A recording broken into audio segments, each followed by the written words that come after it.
Hi, I'm Carl Azus. Welcome to part 2 of our 2-day series on distracted driving. Yesterday's report by Kelly Wallace gave you a sense of the problem and the impact it can have on drivers and victims. But it's not going away overnight. Though 46 states and the U.S. Capitol have bans on texting while driving, people still do it. And today we're looking at why and how technology itself could be one solution to the problem.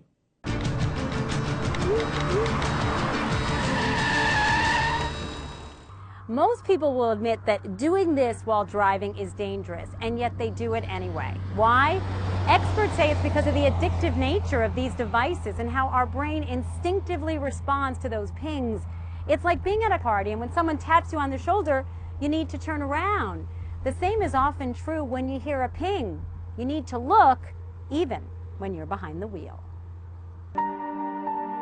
Before the accident that changed Laura Mauer's life, the mother of two tried to ignore the ping alerting her to an incoming text, but ultimately couldn't resist it. It's not like I got in my car and thought, I'm going to drive distracted and hit somebody today. That's not what I was out to do. Looking at that text would cause her to crash into a tractor here in rural Iowa, taking the life of a 75-year-old man. The reason why she answered that ping is because she felt compulsed or felt a compulsion in order to answer it. Dr. David Greenfield is the founder of the Center for Internet and Technology Addiction. He says most of us would probably have done the same thing and looked at that text. I think that conservatively, 60–70% of people are probably doing it with some frequency. What does that mean? That means that it's just Russian roulette, that some of those people are going to have accidents, some of those people are going to be killed, and some of those people are going to kill or hurt somebody else. So is that a huge problem? I think it is. Do I think it's a public health issue? Yes, I do. Our smartphones are affecting our brains without us even knowing it.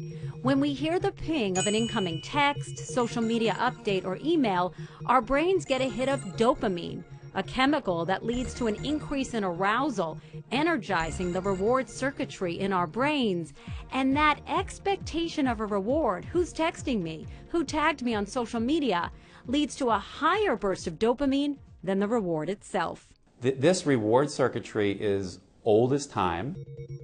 When our brains are in an elevated dopamine state, caused by the expectation of a text or status update, the activated brain reward center shuts down access to another part of the brain, the prefrontal cortex, where most of our judgment occurs. The parts of the brain that say, okay, how important is this text? Is this text worth dying for? Is this text worth killing somebody else for? The answer, of course, logically would be no, but if you have less access to that part of your brain, then you're not really using your judgment. And while it may seem safer, using a phone hands-free can be just as dangerous. Using a handheld or hands-free device while driving, one study showed, resulted in a slower reaction time than if you were legally drunk. Simply put, we can't focus 100% of our attention on two things at once. When we're online, in whatever portal we're using, I don't think we're really operating in the present. We are out to lunch to some extent. Our brains also have a way of fooling us. Every time we look at social media or text or do anything else while behind the wheel and nothing bad happens, we think we will be safe if we do it again. Why is it so darn hard to put the phone down, to not check, to ignore the ping? Why would you put something down that's pleasurable? Because you know it's dangerous? And you know what? My message is you got to know that. You got to know that it's bigger than you. That's really the bottom line. We like to think we're the master of our destiny. That's not true. But technology, which caused the problem, could also help solve the problem. It's the perfect problem for a technological solution. It's like a disease and a vaccine. Scott Tibbetts of Boulder, Colorado, is on a mission to prevent families from ever getting the call that their loved ones died as a result of distracted driving. I'm over here and I'm a scientist and engineer, but boy, scratch the surface as, more than anything else, I'm a father. Back in 2008, after Tibbetts arrived for a business meeting, he learned the person he was to meet with had been killed only hours earlier by a driver who was allegedly texting behind the wheel. There's just this cathartic empathy for the tragedy of it. And having just driven through the intersection, and then the entrepreneur kicks in. Wow, maybe there's a solution. Maybe it's technical. Maybe there's an invention that could do this, that could save a lot of lives. Tibbetts' answer is called Groove, a little device that plugs into your car underneath the steering wheel. Groove alerts your mobile phone provider to hold all emails, texts, and social networking updates, and prevents you from sending messages and posting on social media while driving. Just when you start driving, you go into the super airplane mode where the things that would distract you go away. All of a sudden, those capabilities are not on the phone anymore. And then if somebody tries to text them, it's blocked, and the person trying to text them gets a message that says, you know, Scott's driving right now. He'll get the text when he's at the end of his trip. I turn off the key, and about 10 seconds later, all my messages come in.